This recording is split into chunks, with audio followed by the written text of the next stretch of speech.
The hidden arsenal of the samurai, beyond the katana. Picture this, a dark night in feudal Japan. A samurai warrior stands ready, but what's in his hands isn't the legendary katana you'd expect. Instead, he wields something far more mysterious, a weapon that would make even Batman jealous. The truth is, samurai were masters of an arsenal so diverse and ingenious, it would put modern-day spy gadgets to shame. When we think of samurai, the image of a noble warrior wielding a gleaming katana often comes to mind. But that's only scratching the surface of these medieval Japanese warriors' incredible arsenal. The samurai were innovative fighters who utilized an array of weapons that could seem almost supernatural to their enemies. Today, we're diving into the hidden world of these extraordinary instruments of war. Let's start with one of the most enigmatic weapons, the Kusarigama. Imagine a deadly dance between a sharp sickle and a weighted chain. At first glance, it might look like a farmer's tool gone wrong, but in the hands of a skilled samurai, it was pure poetry in motion. The chain could ensnare an opponent's sword or limbs from a safe distance, while the sickle delivered the finishing blow. One famous tale tells of a samurai named Yamada Shinryu-kan, who defeated multiple sword-wielding opponents using just his Kusarigama, proving that sometimes the most unusual weapon could be the most effective. The takagi, or hand claws, might remind you of modern climbing equipment, but these were far more sinister. These metal claws strapped to the hands could turn any samurai into a human spider, scaling castle walls under the cover of darkness. But their use wasn't limited to climbing. They were devastating close combat weapons.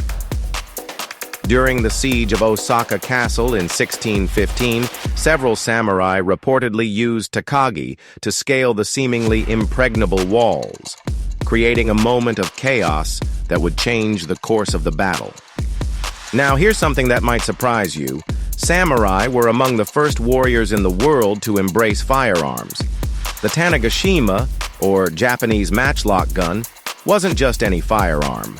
When Portuguese traders first introduced guns to Japan in 1543, the samurai didn't just adopt the technology, they perfected it.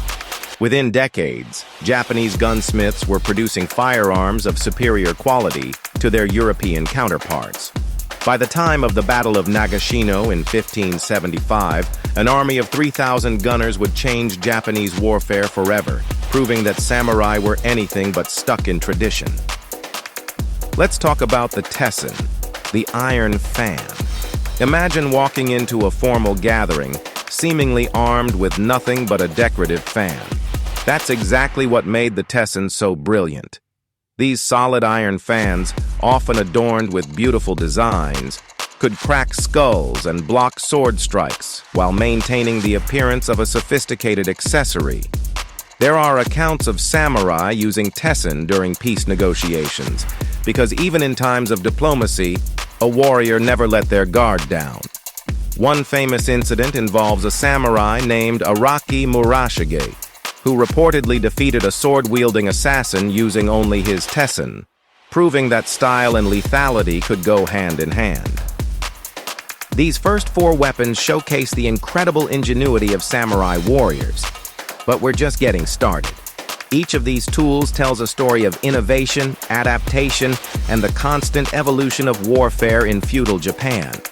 Like a well-crafted piece of art, these weapons weren't just tools of destruction. They were symbols of the samurai's dedication to perfection in all aspects of combat. The sophistication of these weapons challenges our modern assumptions about medieval warfare. While European knights were largely focused on direct combat with swords and lances, samurai were developing multi-purpose weapons that could adapt to any situation. This wasn't just about killing, it was about outsmarting your opponent, about turning the unexpected into an advantage.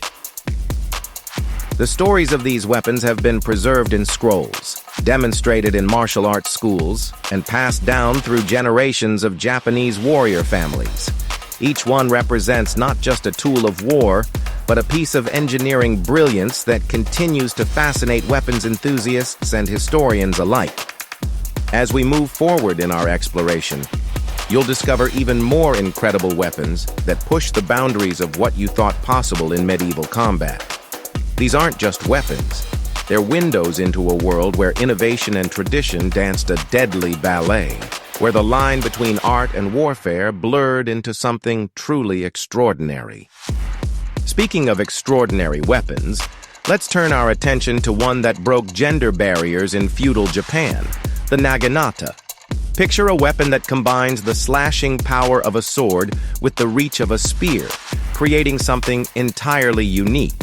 While male samurai certainly used the naginata, it became famously associated with female warriors, particularly the wives and daughters of samurai families. These women, known as onabugeisha, were far from the delicate flowers that Western stereotypes might suggest. The tale of Nakano Takeko, a female warrior who led a charge against Imperial Japanese army troops in 1868, showcases the deadly effectiveness of the naginata. During the Battle of Aizu, she and her all-female unit proved that this weapon could stand toe-to-toe with modern firearms. The naginata's long reach and curved blade made it perfect for defending the home, allowing these warrior women to keep attackers at bay while maintaining a safe distance. Even today, the art of naginata jutsu is practiced in Japan, carrying on this unique legacy of female martial prowess. Now, let's talk about a weapon that might seem more at home in a police officer's belt than a samurai's arsenal, the yuta. This unassuming tool, resembling a short metal baton with a hook, was actually one of the most versatile weapons in a samurai's collection. The hook wasn't just for show. It was perfectly designed to catch and trap an opponent's sword blade, giving the wielder a crucial advantage in close combat. But here's where it gets interesting. The jute became so associated with law enforcement that it essentially became the equivalent of a police badge in Edo period Japan.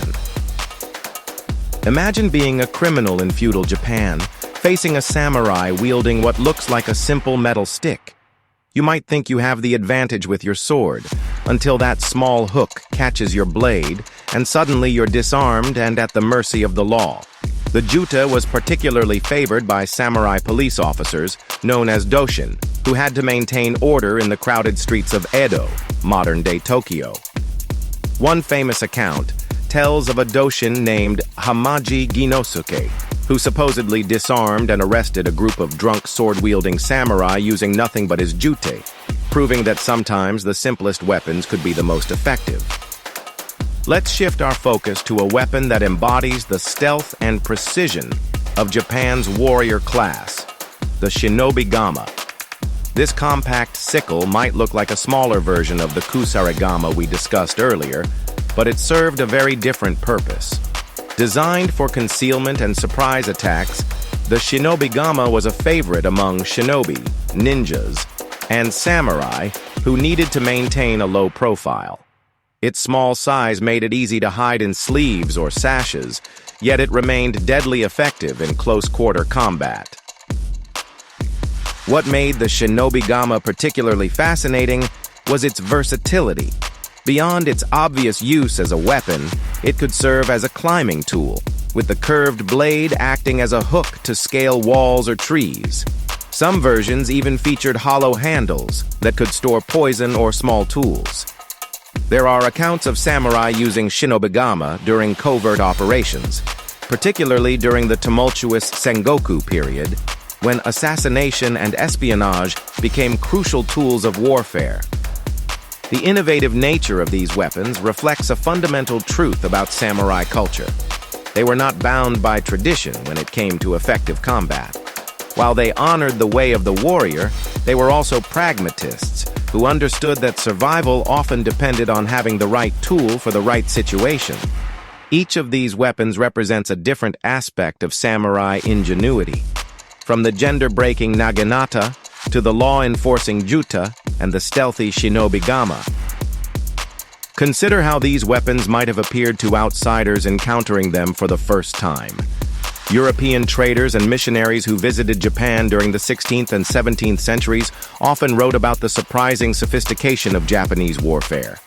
They were particularly struck by how different weapons served specific social roles. The yuta as a symbol of law enforcement, the naginata as a weapon of female warriors, and the shinobigama as a tool of covert operations. These weapons also tell us something crucial about samurai society. It was far more complex and nuanced than most people realize. The image of the sword-wielding warrior is just one small part of a rich martial culture that developed solutions for every conceivable combat scenario.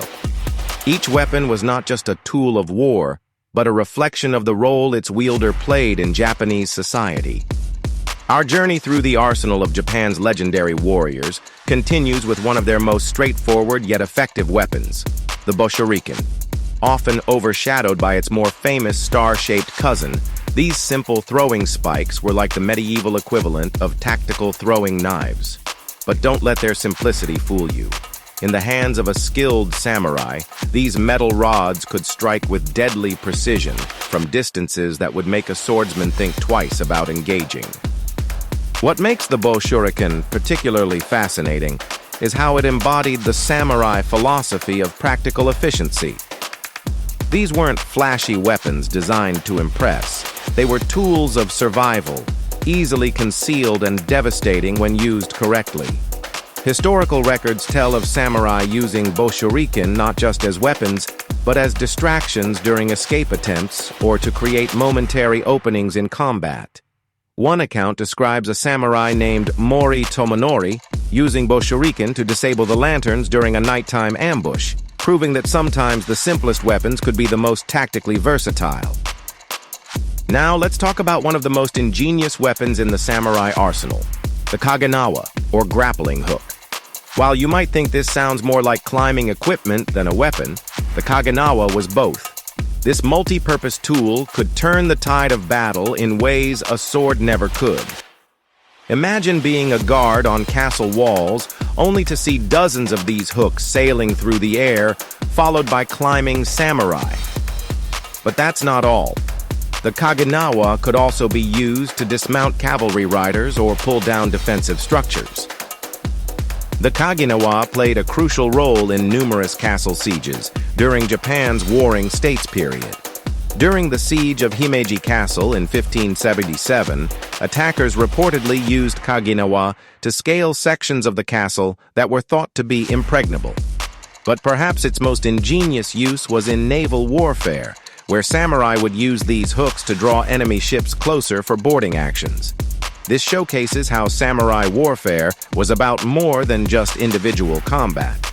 It was about using every possible advantage to achieve victory. Finally, we come to one of the most devastating weapons in the samurai arsenal, the haya, or fire arrow. But this wasn't your typical flaming arrow.